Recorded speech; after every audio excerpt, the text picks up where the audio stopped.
Pendahuluan.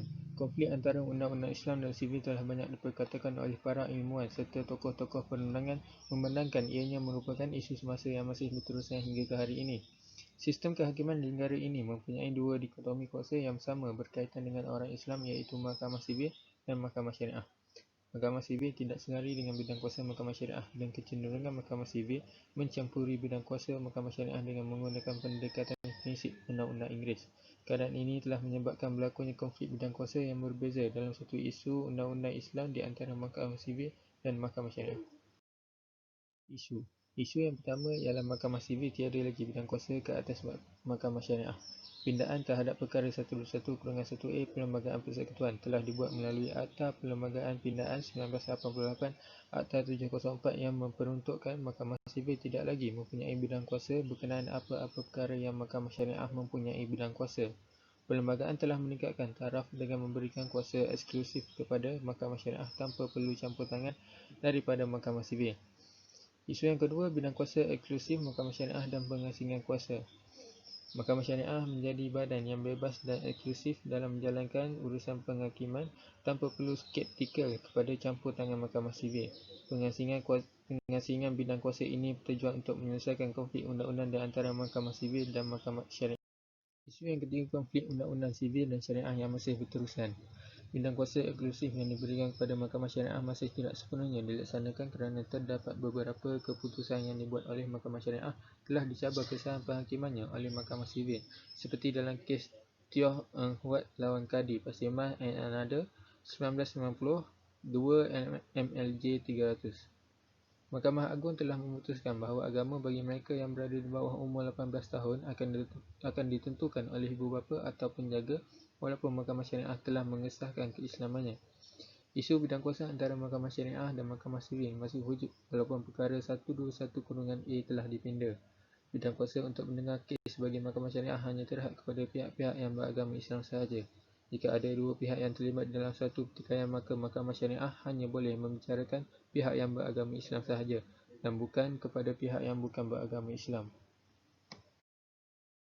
Kes yang seterusnya, Daleka Wisada Gurbok Singh vs Ketua Polis OCPD Balai Polis Daerah Bukit Mertajam, Pulau Pinang. Kes ini merupakan kes murtad yang paling awal dibawa ke Mahkamah Sivil. Dalam kes ini, seorang pemuda Punjabi telah memeluk agama Islam. Tidak lama selepas itu, dia mati dibunuh. Ibunya, seorang bukan Islam, menuntut mayatnya yang berada di bilik mayat Hospital Bukit Mertajam. Dia memohon perintah pengisytiharan oleh Mahkamah Tinggi bahawa anaknya telah keluar dari agama Islam sebelum kematiannya. Di dalam kes ini, wujudnya masalah bidang kuasa, iaitu pertama, isu yang perlu diputuskan ialah isu syariah yang sepatutnya diputuskan oleh Mahkamah Syariah. Walau bagaimanapun, pemohon, seorang bukan Islam, berada di luar bidang kuasa Mahkamah Syariah. Beberapa persoalan berbangkit daripada penghakiman kes ini. Pertama, Hakim Mahkamah Agung menyatakan bahawa perkara 121/1A telah meletakkan isu dalam kes itu ke dalam bidang kuasa Mahkamah Syariah. Tetapi Hakim tidak berkata bahawa kes itu terletak di bawah bidang kuasa Mahkamah Syariah. Hakim juga tidak menyebut sama ada Mahkamah Syariah mempunyai bidang kuasa mendengar permohonan pemohon seorang bukan Islam. Pandangan terhadap isu.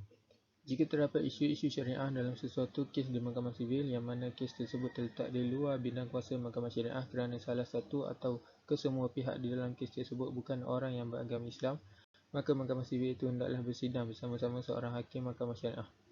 Jika kes itu kes Mahkamah Tinggi, seorang Hakim Mahkamah Tinggi Syariah bolehlah dipinjam. Jika kes itu di Mahkamah Rayuan atau di Mahkamah Persekutuan, Mahkamah Sivil boleh pinjam seorang Ketua Hakim Syar'i di mana mahkamah itu bersidang. Kerana Hakim Syar'i itu ialah untuk menasihat Hakim-Hakim Mahkamah Sivil itu mengenai sesuatu isu syariah. Hakim Mahkamah Sivil akan menerima pakai keputusan Hakim Syar'i mengenai isu syariah itu dalam membuat keputusan kes berkenaan. Kerajaan-kerajaan negeri tidak perlu bimbang kerana ia tidak sedikit pun mengurangkan bidang kuasa Mahkamah Syariah, malah menambah kuasa Hakim-Hakim Syar'i. Orang Islam dan bukan Islam akan mendapat manfaat daripada peraturan ini. Jika dahulu orang-orang bukan Islam tidak mempunyai tempat untuk didengar di mahkamah jika isu yang melibatkan mereka adalah isu syariah, kerana kes itu terletak di bawah bidang kuasa Mahkamah Syariah dan mereka tidak beragama Islam dan tidak boleh hadir di mahkamah tersebut. Hari ini kes itu akan didengar di Mahkamah Sivil yang dibantu oleh Hakim Mahkamah Syariah. Rumusan. Konflik kuasa Mahkamah Sivil dan Mahkamah Syariah sepatutnya dapat diselesaikan selepas berlakunya pindaan perkara 121/1A. Pindaan perlembagaan ini sepatutnya menamatkan semua masalah campur tangan Mahkamah Sivil ke atas Mahkamah Syariah untuk senang melamanya.